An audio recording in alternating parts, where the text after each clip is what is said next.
কি গো, আজকে কি রান্না হবে? আরে দেখো না, আমার হাতের কাছে রয়েছে লোটে মাছ আর বাইরে বৃষ্টি হচ্ছে। ভাবো এরকম ওয়েদার লোটে মাছটা কেমন লাগবে। আরে লোটে মাছ পুকুর থেকে উঠলো নাকি? হ্যাঁ, পুকুর থেকে উঠলো। বর্ষার না সময়। গো, এটা কিন্তু তোমাদের দাদাভাই সকালবেলা নিয়ে এসেছিল, আর সেটাই আমি আমার রান্নাঘরে নিয়ে চলে এসেছি। মা তো বাড়িতে রান্না করতোই, কিন্তু আমি ভাবলাম যে না, আমার সাবিত্রী কিচেনে রান্না করব, তারপরেই কিন্তু এই রান্নাটাও করব। কারণ লোটে মাছটা এত ফেভারিট আমাদের সবার, শাশুড়ি মা লোটে মাছ খায় না, তাই বেকার উনি কষ্ট করে রান্নাটা করবে, ভাবলাম আমিই রান্নাটা করে নিই। তাই ওই আমার সাবিত্রী কিচেনে রান্না হয়ে যেতেই শুরু করে দিচ্ছি এই লোটে মাছ রান্না। কি হবে লোটে মাছের, কি করে বলো আজকে?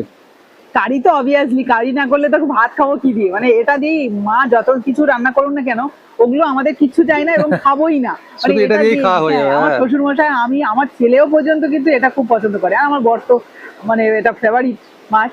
তো যাই হোক, কারা কারা এই লোটে মাছ পছন্দ করে অবশ্যই কিন্তু কমেন্টে জানিও। বাইরে ঝমঝমিয়ে বৃষ্টি হচ্ছে, দেখার হ্যাঁ। একটু। ও কি বৃষ্টি, কি বৃষ্টি!